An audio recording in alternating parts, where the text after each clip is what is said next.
Her Majesty's heartwarming speech was aired today, tying up with the royal family's annual Christmas celebrations in Sandringham.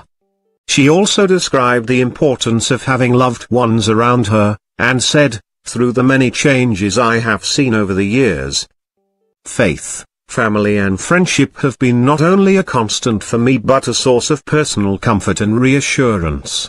And she offered words of comfort for those missing relatives or friends. At Christmas, we become keenly aware of loved ones who have died, whatever the circumstances. But, of course, we would not grieve if we did not love. We would not grieve if we did not love.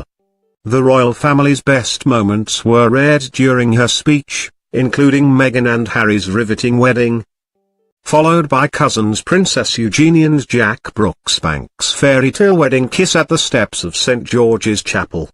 The royal family has had an eventful year, with Kate, the Duchess of Cambridge and Zara Tindall welcoming new additions to their family.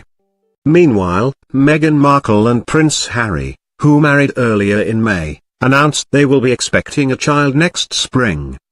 A clip of Kate and William outside the Lindo wing was also broadcasted, following the birth of their youngest child Prince Louis on 23 April. The Queen, 92, joked about how she was well occupied this year, seeing a busy calendar year with 2 royal weddings, 2 royal births and an array of engagements. In her speech, the monarch said, "Closer to home, it's been a busy year for my family, with 2 weddings and 2 babies and another child expected soon. It helps to keep a grandmother well occupied." The Queen honored her late father, George VI, reflecting on his service with the Royal Navy during the First World War and his role in the Commonwealth. She said, "The British fleet lost 14 ships and 6,000 men in that engagement. Like others, he lost friends in the war. My father wrote in a letter, how and why we were not hit beats me." During her speech, the Queen also thanked members of the armed forces, many of whom will be deployed overseas at Christmas, for their efforts. Speaking about culture and religion, the Queen added, "Some cultures believe a long life brings wisdom. I'd like to think so.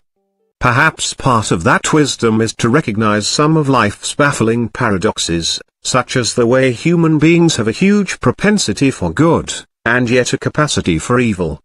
Even the power of faith, which frequently inspires great generosity and self-sacrifice, can fall victim to tribalism."